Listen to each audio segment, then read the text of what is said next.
membuka kitab Wahyu pasal yang ke-19. Sudah ada beberapa bagian, mungkin ini akan agak lama ya. Jadi mungkin ada 4 seri dalam pasal 19. Karena ada beberapa identitas Kristus yang kita harus pelajari lebih dalam dan lebih luas.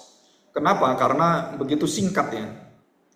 Dan kita melihat bahwa identitas Kristus ini akan nampak pada pasal-pasal terakhir.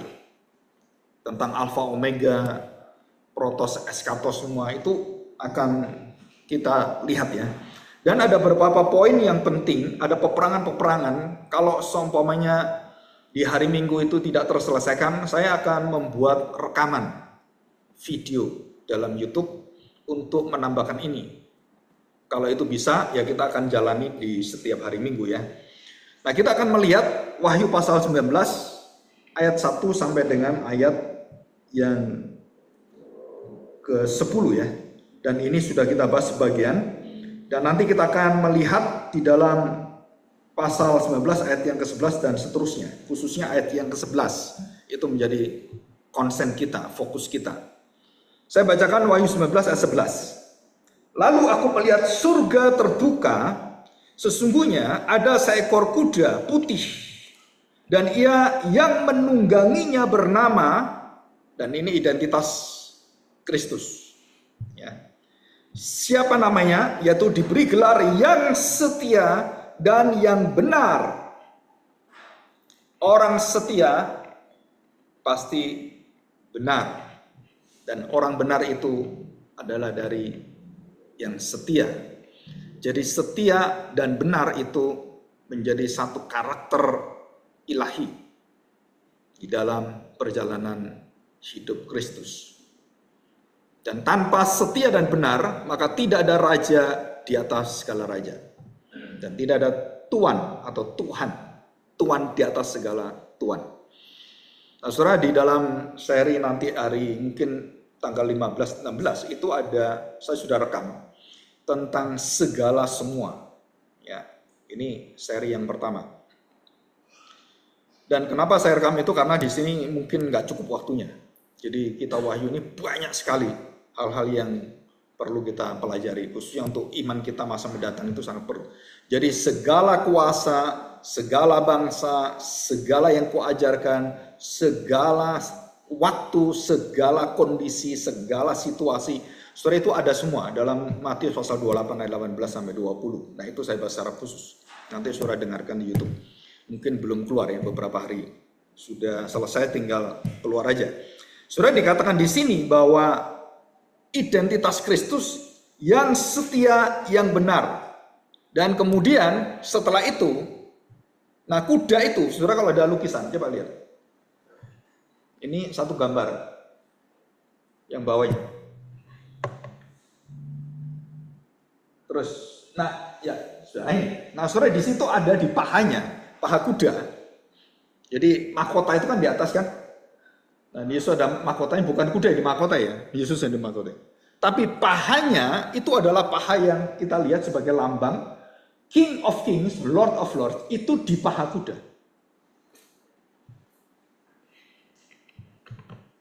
Nah, saudara, kita sudah belajar bahwa Yesus waktu disebut Hosana, Hosana, di tempat yang maha tinggi, yang maha kuasa telah datang ke dunia. Dan Yesus naik apa? Keledai. Nah, ini enggak. Dia naik kuda. Kedatangan kedua, Yesus naik kedua, sedangkan murid-murid bangsa Israel sampai sehari ini, bangsa Yahudi itu menantikan Mesias yang naik kuda.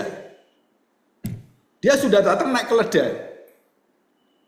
Apakah nanti akan terjadi naik kuda? Iya, kan akan datang dia naik kuda. Tapi waktu dia naik kuda, dia tidak lagi membuka pertobatan keselamatan. Enggak. Waktu dia naik keledai, dia buka pertobatan. Waktu dia naik kuda, dan dia bertata dengan identitas sebagai hakim, enggak ada waktu lagi untuk bertobat. Semua sudah selesai.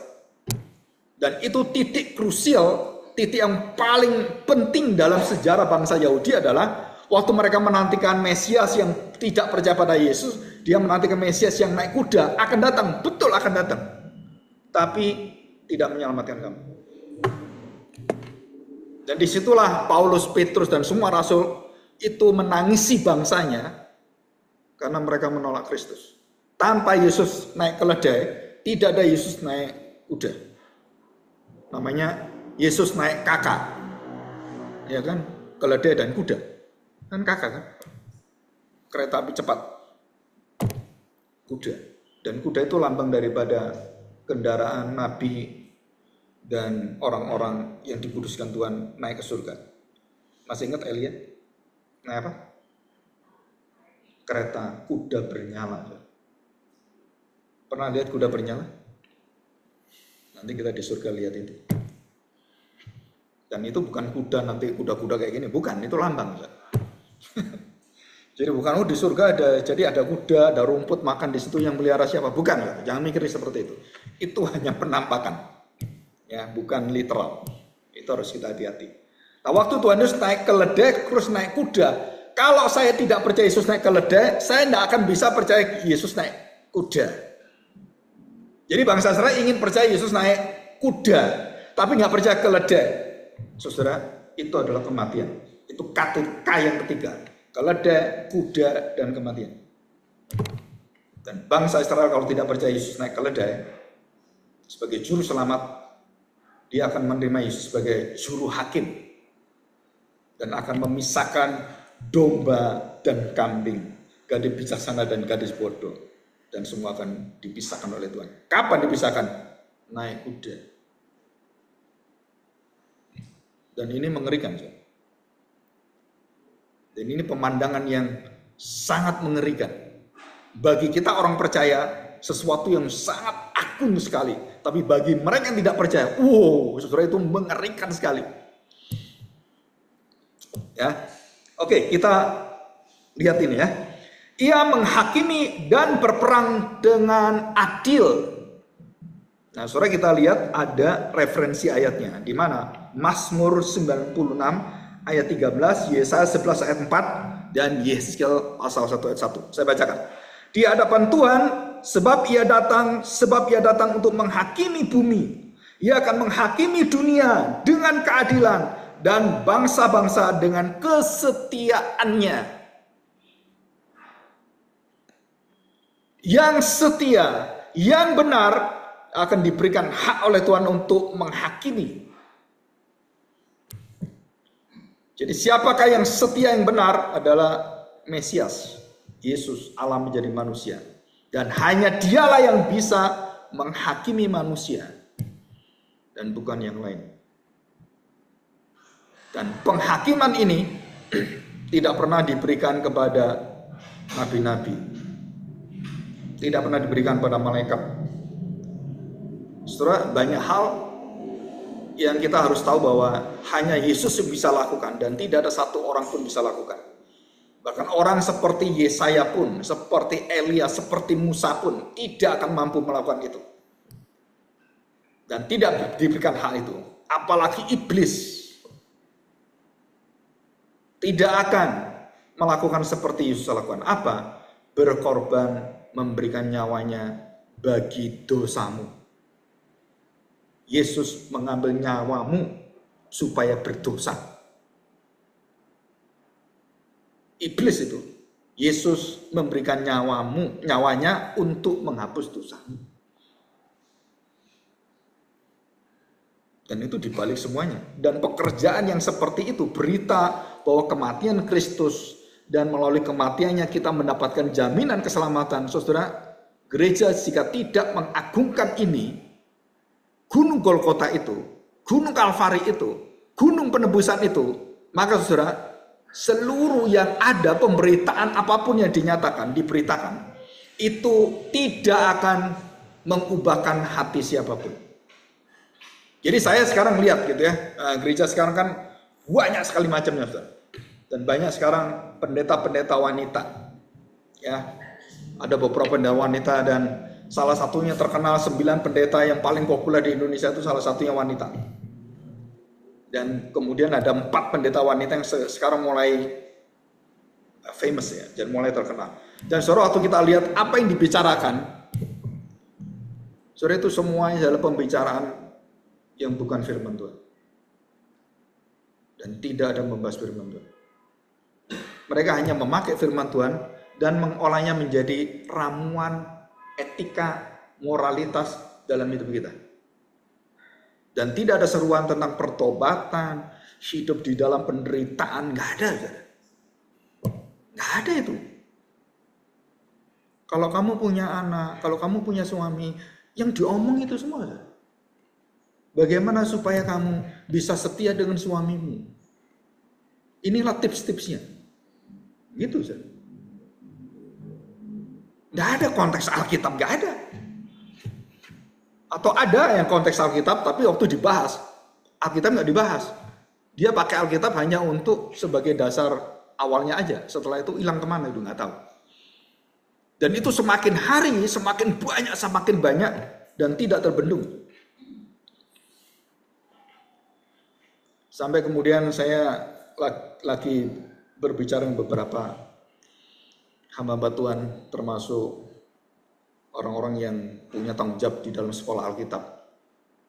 Bagaimana kita bisa melihat arus yang begitu kuat itu, sedangkan kita yang melahirkan nanti pendeta-pendeta, para penginjil, hamba-hamba Tuhan, bagaimana kita berdiam diri terus melihat dan kita diempaskan semuanya, apalagi kita ikut di dalamnya. Dan beberapa murid saya berani membuat tayangan-tayangan, saudara, mulai tanya dengan saya, Pak, saya buat gini-gini, nggak laku Pak, dicaci maki orang katanya. Kenyang saya. Nah itulah awal seperti itu. Tapi jika engkau setia terus berjalan, nanti yang gembala yang akan mengatur domba-dombanya dengar kamu itu ya yang dikirim Tuhan. Yang nggak dengar itu dari setan. Yang nggak mau dengar kamu, firman Tuhan nggak mau didengar, itu ya dengarnya yang mau yang enak-enak dari setan, ya bukan yang seperti kamu. Jadi nggak usah putus asa, jalanin aja. Nanti pada waktunya Tuhan akan limpahi kamu dengan berkat. Ya, oke. Jadi Mazmur Yesaya, Yeskel membahas tentang identitas ini. Nah, saudara, kita akan masuk ya. Kita akan masuk kemana? Kita akan masuk di dalam latar belakang pengantin dan pernikahan. Nah, sebelum masuk ke pernikahan, ada masa pertunangan. Saudara, gambarnya itu kita lihat ya. Pengantin perempuan yang sangat cantik, dan di situ ada domba, ya kan? Dan kemudian di atas itu mempelai pria. Ini lambang semua. Jadi seorang yang akan bertunangan itu akan dipisahkan, ya dipisahkan, dipingit. Dan biasanya gitu kan, kalau tunangan kita mau kawin gitu kan, perempuannya nggak boleh ketemu laki-laki ya, gitu kan. Dan kemudian disiapkan apa? Disiapkan segala sesuatu, dia harus bersih, dia harus cantik, dan disiapkan baju yang bagus, semuanya kan gitu kan. Namanya orang mau kawin. Terus kemudian apa yang terpenting? Saudara, nah ini yang susah. Kalau kawin itu yang paling susah itu maharnya. Uang susu. Uang tebusannya itu loh. Dan kitab Wahyu ini konteksnya ada konteks timur. Dan Tuhan memakai konteks budaya, pertunangan, dan perkawinan. Itu masuk ke kitab Wahyu. Jadi sekarang masa apa? Ini masa tunangan kita dengan Kristus. Dan kawinnya nanti, akhir zaman itu mau kawin kita. Dan bagaimana Yesus menyiapkan kita sebagai tunangannya, gereja itu dikuduskan, kemudian dipelihara, dan ditebus dan dijamin dengan apa? Dengan nyawanya. Jadi uang apa itu namanya? Uang susu ya. Biasanya kan kasih emas gitu kan. Terus kalau orang-orang beragama dikasih kitab suci gitu kan. Saudara, hampir semua yang ngasih kitab suci, itu kitab suci nggak pernah dibaca. Coba saya tanya. Waktu kita kawin, kasih kitab suci kan? Dibaca nggak? Jujur aja, ditaruh di rumah. Mungkin sampai sekarang masih ada di sana, nggak pernah dibuka gitu kan. Pak, itu kan lambang saja. Ya walaupun lambang, tapi kenyataannya kan memang kita nggak baca Alkitab itu. Betul nggak? Apalagi kan waktu dikasih itu kan kamu harus membaca, berdua membaca gitu kan. Memang pernah gitu membaca berdua, suami istri? Saudara, kalau kita kawin itu terlalu idealis gitu. Tapi kenyataannya, boro-boro baca Alkitab. Diri kita sendiri aja susah-susah baca Alkitab gitu kan, apalagi bareng-bareng baca Alkitab. Padahal ini diingatkan oleh Tuhan. Kenapa Tuhan di masa pertunangan ini datang yang pertama, datang kedua kali, ini masa pertunangan. Saudara. Dan kok panjang masa pertunangan? Karena yang kawin bukan satu. Yang kawin itu gereja, orang-orang percaya sepanjang zaman. Dan dengan kasih setia Tuhan, dengan kemurahan Tuhan, dia menantikan orang-orang dari setiap zaman dengan angka yang sudah ditentukan Tuhan dalam kitab kehidupan, nama-nama itu semuanya. Dan begitu nanti lengkap satu orang tek lahir, dan ini terakhir. Dan kapan itu kita nggak tahu. Bayangkan sepanjang zaman itu, dan setiap orang kan punya umur masing-masing. 70 tahun, 68, 78, 79, ada yang umur 11 tahun mati, ada justru itu semua ditetapkan Tuhan. Dan dia menantikan sampai hampir 2000 tahun ini, masa tunangan itu Tuhan memberikan kesempatan. Kenapa Tuhan lebih daripada segala sesuatu? Dulu waktu Israel, kamu tidak taat, aku buang kamu. Kamu lagi kurang ajar dan nyembah berhala, apalagi Salomo kurang ajar. Aku akan hempaskan kamu 70 tahun. Kamu akan diperbudak, kamu akan betul-betul dibuang oleh Tuhan. Kamu bukan umatku lagi. Aku bukan Allahmu. Dan itu kata-kata daripada Hosea. Kamu seperti pelacur. Saudara, pelacur jadi pengantin. Kita semua ini. Dan tidak ada satu orang yang jadi pengantin, gak ada yang siap sebagai tunangan Kristus. Tapi Kristus yang menjadikan kita dan mempersiapkan kita, bukan diri kita. Dia menjamin dengan maharnya, dengan seluruh janjinya, dan semua bukan diri kita. Jadi perkawinan kita tuh yang ngatur semua, tetek bengek semua sampai akhir dan kita kawin. Siapa yang bertanggung jawab? Pengantin pria.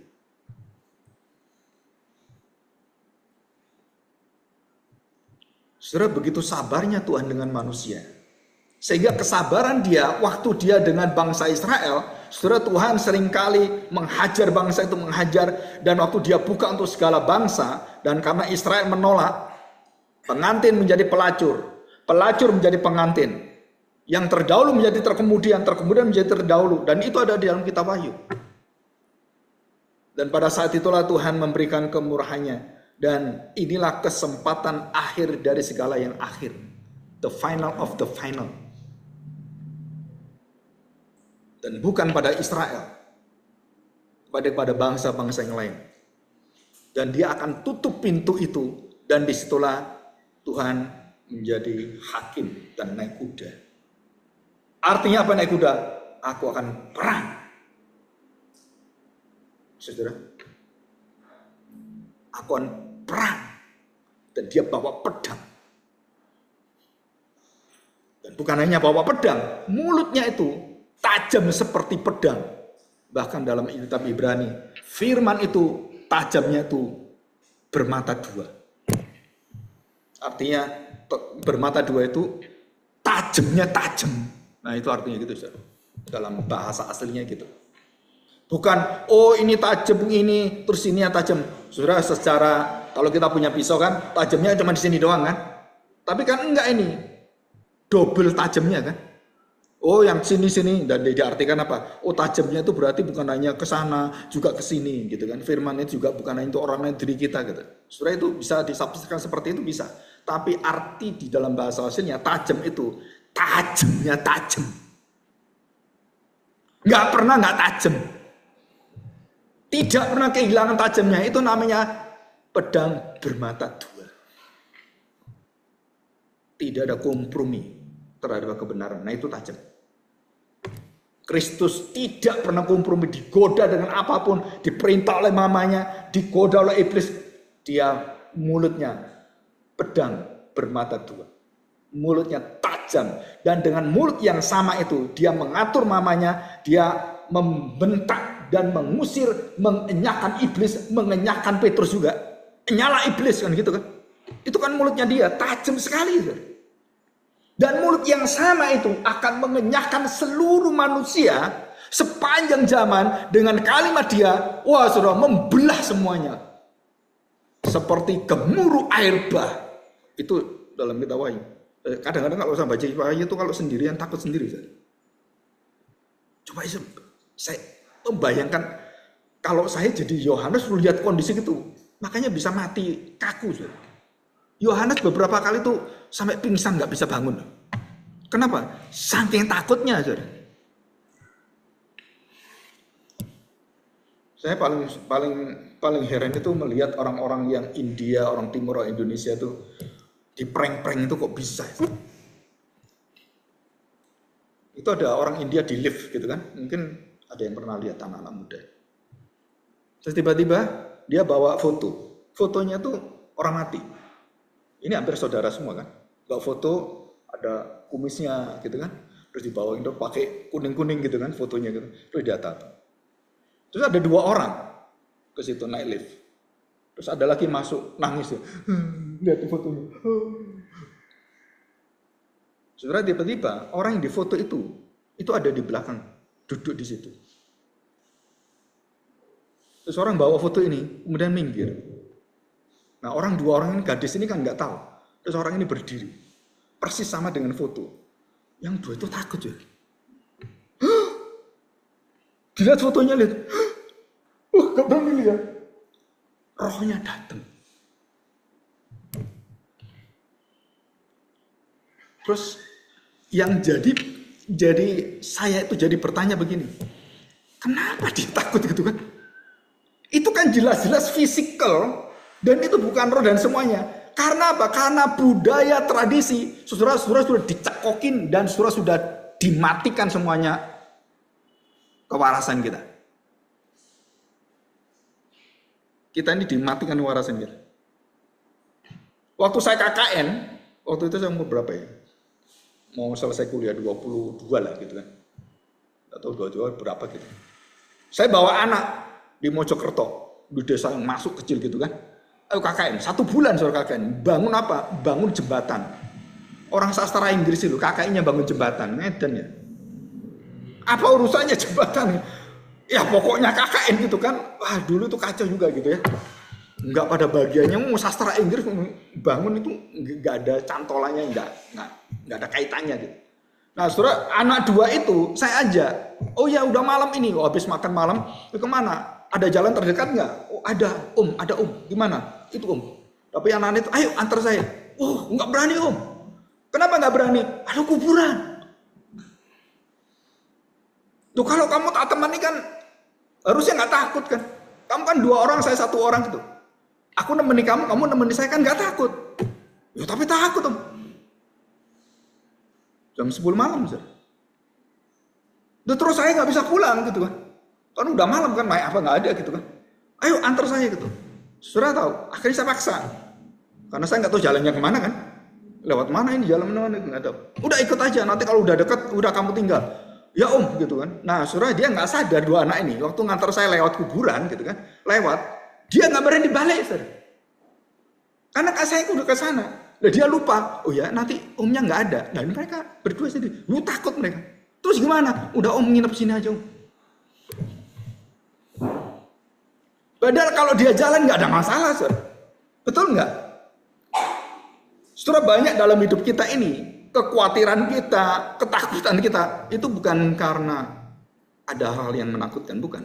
Karena pikiran kita itu dicengkeram dan kita nggak bisa keluar dari sana. Ada seorang anak kecil umur 11 tahun menguasai gajah 10 ton. Percaya nggak? Anak kecil itu bisa menguasai gajah. Dan bagaimana dia menguasai gajah? Hanya butuh 1 tali. Diikat aja talinya, dilewat terus ditaruh. Dan yang aneh saudara, tali yang ditancap oleh kayu yang tajam itu ditaruh di tanah, terus diijek oleh anak ini kan. Nah udah, coba kita pikir. Setelah itu apa? Anak itu tinggalin gajahnya. Lari nggak gajahnya? Gajahnya lari nggak? Kemana-mana? Enggak kemana-mana dia. Gajah begitu dek, Ya, muter lagi. Cuma itu jadi itu. Saudara, kenapa? Karena dari kecil gajah ini dididik, dari kecil diikat dan ditancap itu. Dari kecil dia nggak bisa, kan kecil kan. Dia sampai dia besar dia pikir dia nggak bisa. Padahal kekuatannya bisa. Jebol dia. Tapi karena dididik dan diatur dan seperti itu sampai dia besar pun mentalnya sama. Dan itu cara iblis menghantam umat manusia. Dengan cerita-cerita mitos, legenda, jangan makan di pintu, nanti ada setan. Ya, kamu anak gadis lagi, hati-hati. Apalagi yang serem, nanti ada wewe gombel, kuntilanak. Orang desa itu banyak cerita gini. Dan kita kemudian dicekokin seperti itu, kita nggak bisa keluar. Nah ini saudara, cerita-cerita seperti ini yang ada dalam kondisi yang kita lihat itu akan mempengaruhi seluruh daripada keimanan kita. Dan belum yang lain, saudara. Kalau saya cerita tentang hal-hal yang lain, berat, saudara. Kenapa berat? Raja sehebat Salomo yang mengerti hikmat, yang mengerti sesuatu bisa jatuh. Jadi hidupnya di dalam kehampaan. Hampa itu artinya kosong. Kosong itu artinya sia-sia. Itu Salomo. Apakah Salomo kurang pinter?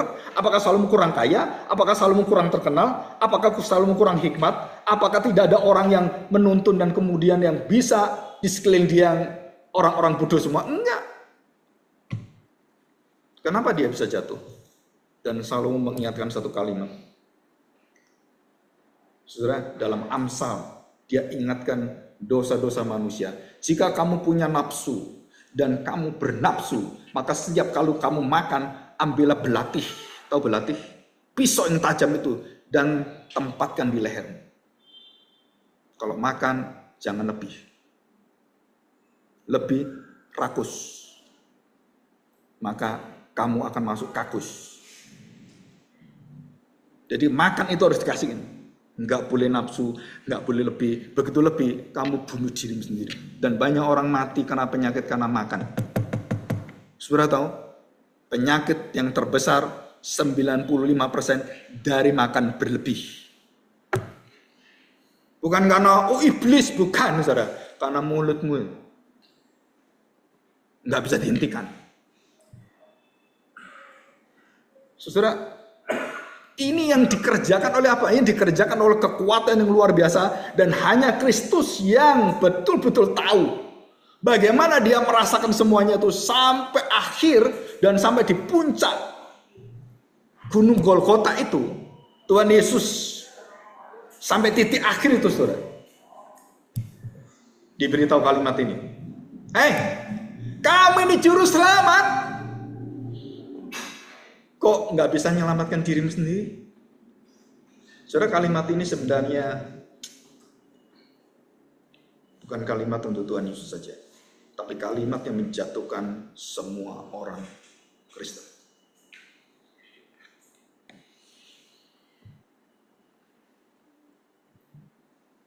Apa, saudara? Kalau kamu punya kuasa, kalau kamu bisa lakukan, kenapa kamu enggak untuk dirimu sendiri? Saya masih ingat omongan daripada seorang hamba Tuhan. Demikian, Pak, kenapa Bapak nggak nolong anakmu sendiri? Anaknya sakit. Dan kemudian jemaatnya sakit. Sama-sama sakit. Dia berdoa pada Tuhan. Dia tolong siapa? Dia tolong anak jemaat. Istrinya ngomong gini, kan sama dengan setan kan? Kok anak sendiri nggak ditolong? Anak orang lain ditolong. Sama nggak sih? Sama.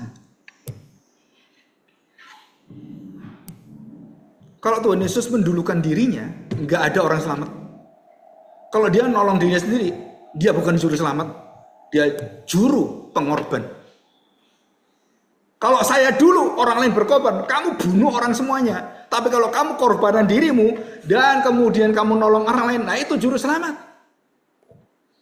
Dan visi juru selamat itu ada satu perkataan yang dikatakan pada juru selamat ini. Kamu, apakah bisa kamu menyelamatkan dirimu? Kuasamu sempurna. Orang mati bisa bangkit. Orang buta bisa melihat. Orang tuli bisa dengar. Kenapa kuasamu gak kamu pakai sendiri? Daud jatuh di tempat ini. Salomo jatuh di tempat ini. Elia jatuh di tempat ini. Dan semua nabi, raja-raja semua jatuhnya sama oleh perkataan ini. Dan hanya Yesus yang tidak jatuh. Dan saya lihat semua pendeta semua sama. Enggak ada yang seperti Kristus. Semua egois semua. Kalau saya dirikan gereja, kalau bisa semua gereja ikut gereja saya. Itu gereja pendetanya sama dengan iblis. Saudara, nyedotin gerejanya orang. Kenapa? Dia merasa paling benar. Dia merasa paling hebat. Pengajaranku paling benar. Saudara, memang miliknya siapa gereja itu? Sebenar-benarnya orang, sesalah-salahnya gereja, yang benar itu hanya Tuhan. Betul nggak? Yang setia yang benar siapa? Bukan gereja, saudara. Bukan pendetamu. Yang setia, yang benar, ya Yesus. Kalau gerejamu menyembah Yesus yang benar, semua orang di sana ya ikut di dalam kebenaran kesetiaan Kristus. Nggak peduli pendetanya siapa. Tapi kita ini, pemimpin itu menikmati pujian dan ketenaran. Kalau saya udah biasa gereja besar gitu kan, terus tiba-tiba mengecil, bingung gitu. Terus kemudian sedih nangis sendiri. Tuhan, ampuni hambamu. Kenapa jemaat saya kok pada gak ada? Waktu masih kecil, Tuhan 10 orang aja, aku sudah senang Tuhan. Waktu jemaatnya cuma 5 orang. Doanya gitu. Waktu jemaatnya udah 100.000, begitu kurang, hanya kurang 5.000 aja diberi datanya. Pak pendeta, data kita 5.000 jemaat kita keluar dari gereja. Waduh, doa dia, Tuhan. Masih ada 95.000 loh. Waktu masih 5 orang berdoa, minta 10 orang. Aduh, senangnya luar biasa. Hilang 5.000, ada 95.000. Udah bingung dia. Engkau pendeta apa? Engkau bukan hamba Tuhan. Engkau hamba statistik. Kalau lagi naik, senang hatinya turun. Naik lagi turun. Saudara, Tuhan Yesus tidak pernah ngurusin statistik. Kamu terima saya, terima saya. Saya tidak percaya dan tidak percaya pada manusia. Itu Yesus sendiri ngomong loh. Kamu percaya saya? Enggak peduli saya. Aku enggak pernah mempercayakan pada manusia. Aku percaya pada Bapakku di surga. Aku taat sampai mati. Mau terima nggak terima urusan Bapakku. Selesai. Itu hati seorang hamba. Yang setia yang benar. Nah ini yang setia yang benar. Nah saudara, kita lihat sekarang ya. Coba kita lihat. Saya akan jelaskan ini. Nah, saudara, di dalam perumpamaan, kita lihat di dalam perumpamaan Matius pasal 22 ayat 2 dan 3. Saudara, ada satu yang unik sekali. Saya akan bacakan. Yang ini referensinya. Hal kerajaan surga seumpama seorang raja yang mengadakan perjamuan kawin untuk anaknya. Ia menyuruh hamba-hambanya memanggil orang-orang telah diundang ke perjamuan kawin itu, tetapi orang-orang itu tidak mau datang. Siapa orang yang tidak mau datang? Bangsa Israel. Saudara dengerin. Menolak Tuhan. Tidak mau datang. Dan tidak mau datang alasannya bikin kita jengkel, saudara. Undangan dibuat, oh ya datang ya. Begitu waktunya nggak datang dia. Saya sudah siapkan makanan begitu banyak, nggak datang terus gimana gitu. Kan ini adat ketimuran, saudara. Kan firman Tuhan ini adatnya ke timur kan, seperti kita ini. Orang Amerika nggak ngerti. Budaya Amerika nggak ngerti gini, nggak ngerti dia. Nah kita lihat ini ya, ayat yang keempat. Ia menyuruh pula hamba-hamba yang lain. Oh kamu, mungkin nggak dengar kamu. Coba hamba yang lain, nabi-nabi yang lain. Beritahu undangan ini. Kerajaan Allah ini. Dan hambanya datang, satu persatu datang. Katakanlah kepada orang-orang yang diundang itu, sesungguhnya hidangan telah kusediakan, lembu-lembu jantan dan ternak piaraanku telah disembelih. Wah itu berlimpah saudara. Kusediakan lembu-lembu jantan dan semuanya disembelih. Semuanya telah tersedia, datanglah ke perjamuan kawin ini. Ya jelas ya. Dan ayat yang kelima. Tetapi orang-orang yang diundang itu tidak mengindahkannya. Ada yang pergi ke ladangnya, sorry aku lagi sibuk. Bisnisku banyak. Kerjaanku banyak. Kantongnya besar. Profitnya besar. Sorry aku gak mau ya. Loh kan kamu udah diundang. Kamu kan udah kerabat kita. Kan keluarga kita.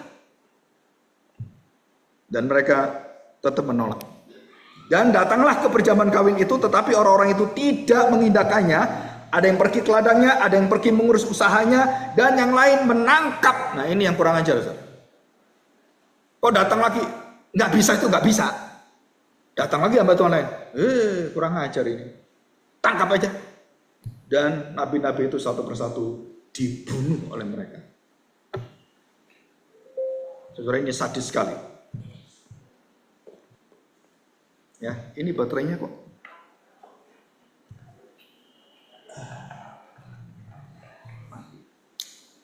Ya, oke.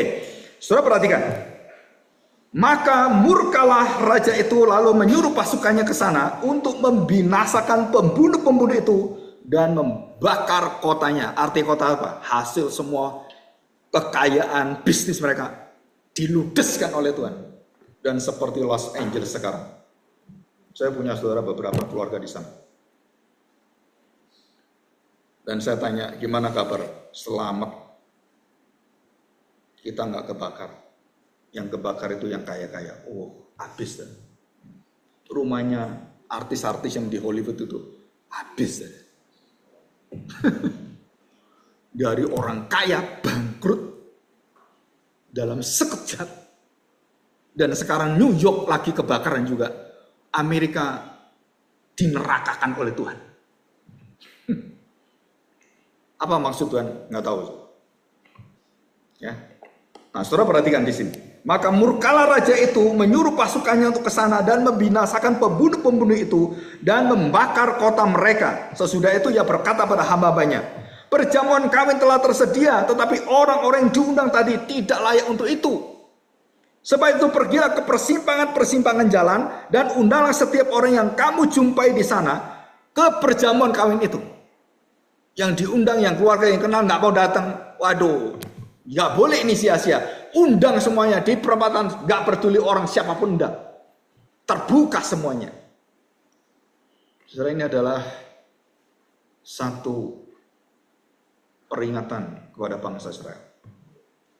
Dan ini keras sekali, saudara. Dan ini perumpamaan ini paling dibenci oleh bangsa Yahudi. Tapi yang membuat bangsa Yahudi bertobat, ya perumpamaan ini. Kalau mereka takut akan Tuhan, mereka balik kepada Kristus. Sebab itu pergilah ke persimpangan, maka pergilah hamba-hamba itu. Mereka mengumpulkan semua orang yang dijumpai di jalan-jalan, orang-orang jahat. Nah, sudah bayangkan. Yang ketemu apa? Ya orang-orang jahat kan? Dikatakan orang-orang yang baik, orang jahat, sehingga penuhlah ruangan perjamuan itu dengan tamu.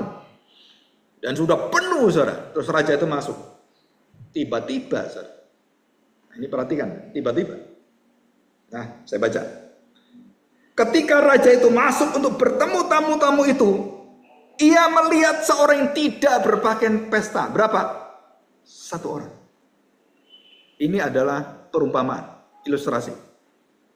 Ada satu orang yang tidak berbaju pesta, yang tidak memakai kain linen yang bersih, kain yang betul-betul dari Tuhan, dan hidup yang baru dari Tuhan, dan itu berkilo-kilo itu. Tidak ada cacat celanya dan tidak ada nodanya. Saudara, itu artinya itu. Ada satu orang yang tidak berubah hidupnya, tapi di tengah-tengah pesta itu. Nah, dikatakan di sini. Saudara perhatikan ini. Ini Wahyu 19 ayat 1 sampai 10. Dan dikatakan ayat ini, seorang yang tidak berpakaian pesta itu dan ia berkata apa kepada orang itu, "Hai saudara, bagaimana engkau masuk kemari dengan tidak mengenakan pakaian pesta?" Orang itu diam saja, menyelusup. Jadi orang-orang yang seolah-olah orang Kristen padahal bukan. Ngaku-ngaku Kristen padahal nggak pernah berbaju pesta, nggak pernah hidupnya diubahkan oleh Tuhan, tidak pernah lahir baru. Dan dikatakan, kata raja itu kepada hamba-hambanya, ikatlah kaki dan tangannya dan campakkanlah orang itu ke dalam kegelapan yang paling gelap. Gelap-gelapnya gelap. Apinya api, gelapnya gelap. Dan dikatakan, di sanalah akan terdapat ratap dan kertak gigi. Dan kalimat yang terakhir yang sangat terkenal, sebagai kalimat yang menggetarkan jiwa kita. Apa sih? Sebab banyak yang dipanggil, sedikit yang dipilih. Aneh sekali, saudara. Kenapa aneh? Tadi kan orang banyak, satu saja Tuhan tahu. Kenapa nggak baju pesta? Kenapa kamu tidak menerima anugerah itu? Orangnya diam. Tapi kan cuma satu kan? Harusnya kan banyak yang dipilih, satu yang dipanggil keliru, gitu kan? Yang salah. Tapi Tuhan nggak mengatakan demikian. Dia mengatakan banyak yang dipanggil, sedikit yang dipilih. Tapi dengan kalimat yang tadi, kan ini banyak yang tidak dipilih kan satu. Lu kenapa terbalik Tuhan ngomong seperti itu? Kita nggak pernah mikir kan?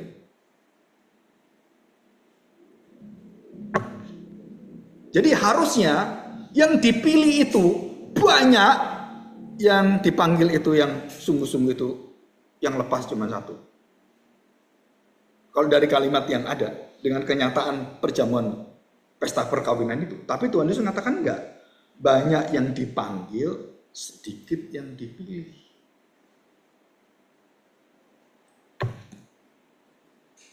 Saudara, kenyataan ini dipanggil tadi berapa? Banyak yang dipanggil, banyak dipanggil. Terus kemudian tidak berbaju berapa? Cuman satu. Kenapa Tuhan katakan yang dipanggil banyak, sedikit yang dipilih? Saudara, di sini kita melihat ada sesuatu kontras yang kita nanti akan dibukakan oleh Tuhan. Dan Tuhan membukakan dalam Matius pasal 7. Ada orang yang berdoa dan berkata, Tuhan, Tuhan, aku sudah melakukan pekerjaan pelayanan bagi kamu. Aku sudah berpuasa bagi kamu. Aku sudah masuk di dalam gereja. Aku sudah dibaptis. Dan semuanya dipamerkan. Bahkan aku bisa melakukan mujizat, Tuhan. Aku bisa ngusir setan. Aku bisa melakukan banyak hal. Tetapi Tuhan katakan, aku tidak kenal. Banyak dipanggil, sedikit dipilih. Saudara, artinya apa? Saudara, ada dua hal penting di sini. Dan di kitab Wahyu itu kita diberikan kenyataannya. Saudara perhatikan. Banyak yang dipanggil, sedikit yang dipilih. Dan yang dipilih itu kemudian masuk dalam perjamuan pesta. Dan waktu di zaman perjamuan pesta, yang sedikit itu mewakili siapa? Yang dipilih itu masih sedikit. Yang dari banyak jadi sedikit. Bangsa Israel. Banyak dipanggil, sedikit dipilih itu Israel. Karena ini perumpamaan untuk bangsa Israel. Jadi saudara ngerti maksud hati Tuhan. Kamu semua yang tak panggil, yang betul-betul mau percaya itu cuma beberapa orang sedikit. Kamu sudah tahu semua siapa yang bisa mempunyai saya. Saudara, hanya orang-orang yang dipanggil oleh Tuhan, yang jadi muridnya, yang diubahkan oleh dia. Dan semua bangsa itu tetap tolak dia sampai hari ini. Banyak dipanggil, sedikit yang dipilih. Dan kemudian dibalik oleh Tuhan, orang-orang yang tanda petik. Yang tadi bangsa Israel kan, orang-orang dipilih, akhirnya jadi yang terpanggil. Orang terpanggil akhirnya jadi terpilih. Orang-orang yang tidak dipanggil akhirnya menjadi yang dipanggil. Orang dipilih, tanda petik, akhirnya tidak dipilih. Dan ini semua adalah berlaku pada saat Yesus menjadi seorang hakim terakhir. Dan dia tahu untuk memisahkan dengan matanya yang tajam, dengan kilatan cahaya kemuliaannya. Saudara, dia tahu apa yang ada dalam hati orang dan dipisahkan satu-satu. Jika kamu tidak mengutamakan aku, kasihilah Tuhan Allahmu dengan segenap hatimu, segenap seluruh kekuatan jiwamu, dan engkau tidak lakukan, dan engkau melakukan untuk yang lain. Tuhan Yesus tanya, apakah engkau mencintai aku? Pak, manusia kan nggak bisa Pak melakukan itu, kan hanya Tuhan yang bisa lakukan segenap hati. Loh enggak, perintah itu bukan perintah Tuhan kepada Tuhan, bukan. Segenap hati jiwa itu untuk siapa? Untuk kita, saudara. Loh kalau kita nggak bisa lakukan, kenapa Tuhan perintahkan? Ya karena Tuhan memberikan kekuatan untuk kamu bisa melakukan. Bagaimana saya bisa melakukan? Saya kan nggak bisa. Ada kuasa yang diberikan kepada Tuhan. Dan Tuhan Yesus mengatakan, segala kuasa yang di surga dan yang di bumi sudah aku terima. Pergilah, jadikanlah seluruh bangsa dan ajarkanlah mereka semua perintahku. Dan ingat baik-baik, segala waktu, setiap kondisi, aku akan menyertai engkau. Nah ini janjinya. Jadi saya sekarang bisa melakukan enggak? Bisa. Kenapa bisa? Karena yang menjamin Tuhan dengan kuasa segala-galanya itu. Pergilah, aku menyertai engkau. Jadi saudara, jika kita melakukan untuk diri kita, kita menjadi orang yang akan banyak dipanggil, sedikit yang dipilih. Tapi kalau kita melakukan untuk Tuhan, maka setiap orang percaya itu adalah orang-orang yang dipilih, dan sedikit orang-orang yang dipanggil atau yang menyeleweng. Nah saudara, kita masuk sekarang. Ya, perhatikan. Istilah maha kuasa. Nah, istilah maha kuasa. Bentar. Ada 7 istilah maha kuasa. Ya, itu di PowerPoint kelima. Begitu ya. Di dalam kitab Wahyu, kan kita belajar kitab Wahyu itu ada 7 semua. Dan banyak sekali kitab angka 7. Dulu saya tahunya tuh nggak lebih dari 10. Tapi setelah saya pelajari dan ikut, dan bertahun-tahun, kita mungkin sudah masuk tahun kedua, masuk 3 ya.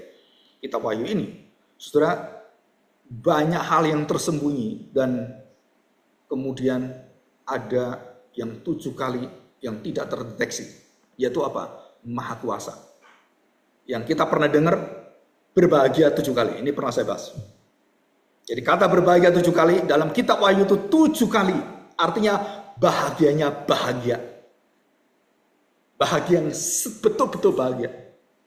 Dan itu apa saja? Saudara, itu ada bagian. Nah sekarang maha kuasa. Yang ketiga. Yang kedua kan. Yang ketiga adalah firman Allah itu juga 7 kali. Firman Yahweh. Firman Tuhan Allah itu 7 kali. Saudara, kalau kita bahas satu-satu, wah lama ini. Dengan perspektif dan lain-lain. Nah saudara, itu kita gereja Reform, gereja Puritan itu punya ciri khas. Khotbah itu adalah scholar. Khotbah itu adalah exegesis. Khotbah itu adalah mengambil firman sedalam-dalamnya dan kemudian menyatakan itu dan memberikan pada jemaat. Dan itu prinsip yang tidak bisa diubah. Ya, setiap gereja-gereja yang menyatakan diri gereja setia pada firman Tuhan, mereka melakukan ini. Nah, saudara, kita lihat bahwa firman Allah 7 kali pada pasal 1 ayat 29, ayat pasal 6 ayat 9, 17 ayat 17, 19 9 dan 13, 20 ayat 4. Dan yang kita ini adalah 19 ayat 9 dan ayat yang ke-13 di sini. Lalu raja itu berkata pada hamba-hambanya, dan di situ dia adalah raja dan segala raja, dia menyatakan firman itu, firman Allah itu. Dan apa maksudnya firman Allah itu? Saudara, kita akan belajar ini. Ya mungkin kalau hari ini nggak sampai, kita akan lanjut minggu depan atau minggunya lagi. Saudara, kita lihat ada maha kuasa. Mengapa maha kuasa 7 kali disebutkan? Dan dengan 7 dimensi yang ada. Nah, saudara, kalau saudara pelajari, yang maha kuasa, dan kemudian ada suara guntur dan semuanya. Saudara, mulai dari asal usul segala sesuatu dan berdirinya semua yang sebelum ada semuanya, dan dikatakan Engkau yang maha kuasa. Nah, tema maha kuasa itu adalah tema yang tertinggi di dalam seluruh pengenalan kita akan Allah. Kemahakuasaan, berdaulat. Dia tidak ada yang di atas Allah. Semua berada di bawah Allah, dan semua berasal dari Allah, dan semua milik Allah, dan semua melayani Dia, termasuk iblis dan roh setan. Itu melayani Tuhan. Surah baca dalam kitab Wahyu, dalam Kejadian, dan semua yang berkaitan dengan setan, iblis, semuanya. Saudara, semua itu ada satu tangan Tuhan yang maha kuasa, dan yang memberikan izin kepada iblis masuk mencobai semua itu dari Tuhan semua, dikontrol Tuhan. Dia maha kuasa. Saudara, kenapa bangsa Israel begitu bergantung dengan kekuatan Tuhan maha kuasa ini? Karena dalam perjalanan mulai masuk tanah perjanjian, musuh-musuhnya nggak mungkin bisa dikalahkan oleh mereka. Dari sudut apapun, dari sudut peperangan, dari sudut militer, dari sudut persiapan, tentara-tentara, bagaimana mereka terlatih, bangsa-bangsa Kanaan itu yang tiap hari berlatihnya perang terus.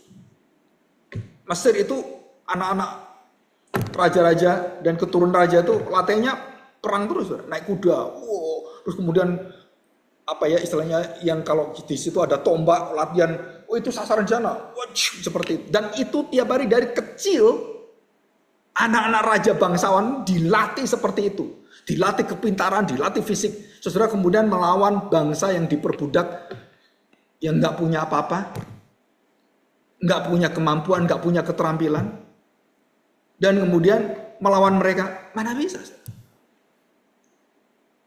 Dan kalau Tuhan katakan, Aku yang berperang kepada bangsa Mesir. Aku yang berperang dengan Syria. Aku yang berperang dengan bangsa Media, Persia, dengan Kastim. Aku yang berperang. Setelah kemudian Tuhan siapkan tentaranya. Kita masih ingat semua ini. Mulai dari tembok Yeriko, zamannya Gideon. Apa senjata mereka? Dan ini prinsip peperangan Kristen sampai akhir zaman. Apakah kita kemudian memakai senjata seperti mereka? Enggak. Bukan benda-benda dan kekuatan-kekuatan dunia yang menjadi senjata. Bukan, saudara. Tapi hati yang mendengar firman dan dia berjalan taat. Tuhan suruh apa? Diam-diam. Jalan-jalan. 7 hari. Dan hari ke-7 kali. 13 kali. Pada ke-7 dan 7 kali. Dan yang ke-7 kali tembok Yeriko roboh. Apakah kemudian dibom oleh mereka? Pakai bom hidrogen seperti Rusia? Nggak ada itu zaman itu. Dan apa yang menggoncangkan dan membelah tembok-tembok itu semuanya? Saudara tahu rahasia ini? Mulut kita yang memuji Tuhan, bukan mengeluh. Mulut kita yang bersyukur pada Tuhan, bukan mencaci Tuhan. Mulut kita yang berserah pada Tuhan, bukan yang mempertanyakan pada Tuhan. Ini rahasia ada di Alkitab, tapi waktu kita menghadapi ujian cobaan, kita seperti bangsa Israel. Mana makanya? Minum apa ini? Kan kita tanya seperti itu kan? Dan itu kenyataannya, dan manusia nggak bisa, saudara. Terus siapa yang bisa? Yang setia, yang benar. Yesus yang bisa lakukan itu. Jadi kita itu adalah diberi kesetiaan Kristus, diberi oleh pembenaran Kristus, baru kita bisa mengerti dan dibukakan itu semuanya. Jadi waktu Gideon bertanya pada Tuhan, udah Tuhan ini, sudah ambil orang banyak, 3.000 orang lebih. Nggak mau Tuhan. Nggak mau saya, diseleksi oleh Tuhan. Sampai cara minumnya diseleksi oleh Tuhan. Dan kemudian Gideon diberitahu, ini yang boleh, berapa orang? Dihitung, 300. Kalau saya jadi Gideon, saudara, saya akan mengundurkan diri. Betul kan? Tuhan 300 orang bawa buyung perang dengan tentara ratusan ribu. Gimana mau menang?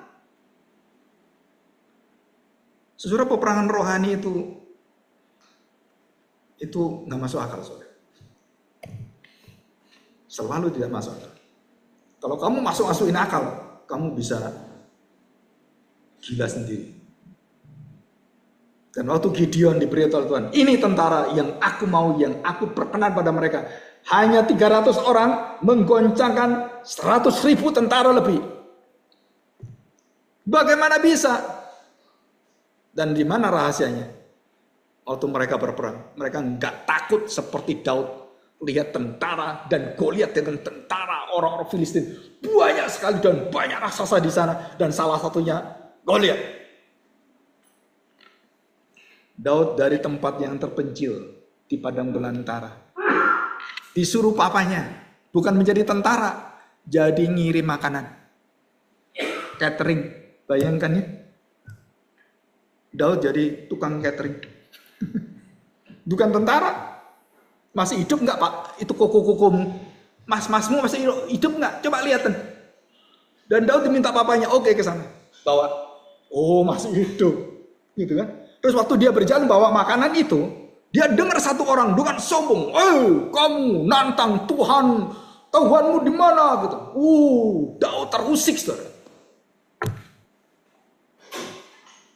Daud sangat terusik. Begitu dia dengar, dia liatin orang Israel, dia liatin semua, kokonya dia semua, emang keret semua, nggak berani semuanya. Terus dia lihat karena dekat dengan Saul, dia lihat Saul, raja ketakutan. Rajanya gemeter. Dan saudara tahu iman Daud? Apa yang dilihat Daud? Bukan kemegahan kekuatan dunia. Dia melihat, jika Tuhan menyerahkan kamu kepada saya, aku akan kalahkan kamu. Terus saya tanya, Daud pakai apa? Aku akan berperang. Gaya kan Daud. Orang kecil kayak gini. Itu Saul itu, Daud masih gini Saul. Saul itu tinggi, paling tinggi dan baunya paling hebat. Terus Daud bilang, kamu perang pakai apa? Ya pakai alat perang. Itu perang sama perang, namanya kan duel. Oke, bajunya Saul dikasih ke Daud, nggak bisa bangun. Kenapa? Itu kan puluhan kilo itu. Ketopongnya gitu. Daud jalan aja susah aja. Mau perang gimana? Nah, itu menunjukkan kerohanian seseorang. Jika kau mengandalkan kekuatan manusia, kamu akan lumpuh, nggak bisa jalan, nggak bisa lawan Goliat. Tapi Daud akhirnya meletakkan semuanya dengan nama Tuhan. Dan hanya batu kali yang kecil diambil. Dan hanya sekali. Mati. Dan dia bukan hanya mematikan Goliat, tapi dia menghancurkan semangat seluruh tentara-tentara orang-orang Filistin itu. Begitu tumbang, gitu kan. Dan Daud kemudian lari. Bukan lari menjauh, bukan. Lari, deketin siapa? Deketin Goliat. Kalau bangun gimana? Wah, mati kamu Daud, gitu kan. Tapi Daud percaya penuh dengan Tuhan. Dia datang dan dia ambil itu pedangnya. Sekarang ditemukan pedang ini. Pedang raksasa itu. Hampir 20 kilo. Ada itu arkeologinya. Dan Daud ambil itu. Mungkin saya percaya. Itu kan berat. Kan gitu kan. Terus dipenggal kepalanya itu. Pus. Setelah selesai diambil ketopongnya. Diambil itu rambutnya dan dia angkat. Lari semua. Dengan siapa? Anak kecil. Anak kecil. Saudara, saya tanya, saudara punya iman seperti ini? Alkitab memberitahukan kita tentang yang setia, yang benar bersama dengan engkau. Saudara percaya? Apa saudara seperti orang-orang seperti orang lumpuh di kolam Bethesda yang selalu melihat, saya nggak ada yang nolong, saudara saya sudah bosan dengan saya, wah saya nggak bisa bersaing dengan orang lain, kalau orang datang, aduh saya nggak mungkin bisa, mereka lebih dulu dari saya, kan saya lumpuh, ngangkat nggak ada. Lah ngapain kamu di sini sampai 38 tahun? Ngapain kamu duduk kalau nggak ada harapannya? Kenapa kamu duduk di sini? Ya berharap aja kan? Saudara, terus Tuhan Yesus menawarkan begini, mau sembuh, kan gitu kan? Coba dia jawab, mau Tuhan, bangun, selesai deh. Terus saya tanya, waktu Tuhan mengatakan mau sembuh, orang itu membantah seperti itu. Terus Tuhan katakan, dasar bandel, udah nggak jadi. Apa seperti itu kan? No, sir. Kemurahan Tuhan itu mengalahkan kebandelan kita. Ini jaminan bagi orang percaya, jika Tuhan sudah mempunyai janji, engkau adalah anakku, aku selamatkan engkau, sebandel-bandelnya kamu, Tuhan bukakan janjinya, dan Tuhan akan ubahkan hati bandel itu menjadi hati yang mengikuti Tuhan.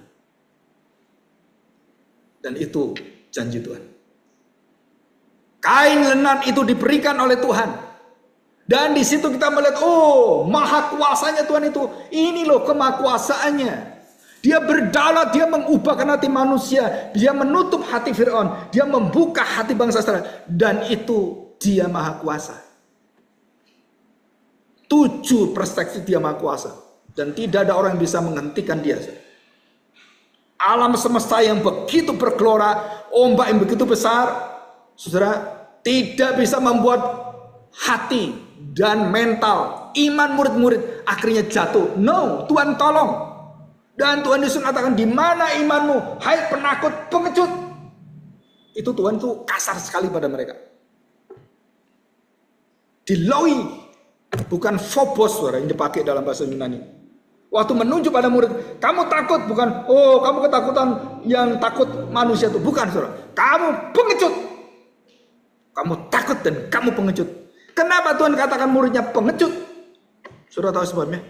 Engkau melihat aku, seluruh mujizatku yang aku lakukan, kok tetap gak percaya kamu? Kok lebih percaya dengan badai itu daripada saya? Nih, tak beritahu, hei badai, hei angin, berhenti, diam, berhenti semua. Percaya gak kamu dengan saya? Siapa kamu? Manusia planet. Dari mana kamu asalnya? Kok bisa laut, badai, kamu perintah?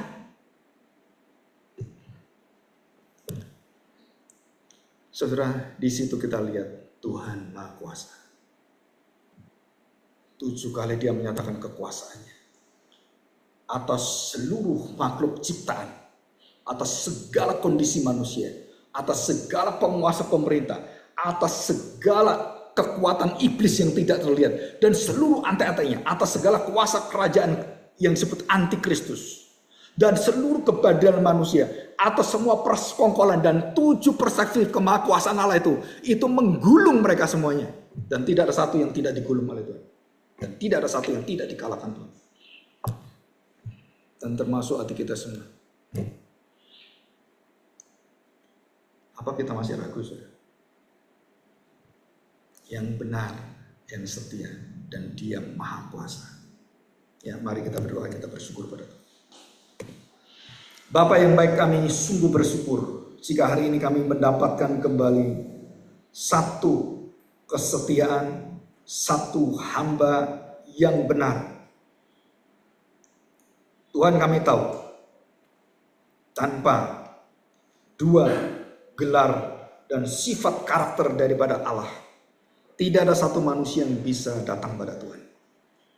Dan waktu Engkau datang menjadi penghakim, seorang hakim yang sungguh-sungguh mengerti, mengenal akan seluruh hati manusia, dan Engkau sudah memberikan kepada kami satu jaminan bahwa segala kutuk, hukuman, dan juga maut sudah aku patahkan kepada semua yang percaya kepada yang benar, yang setia. Raja atas segala raja, Tuhan atas segala Tuhan. Engkau akan terlepas, terbebas dari seluruh kebinasaan ini.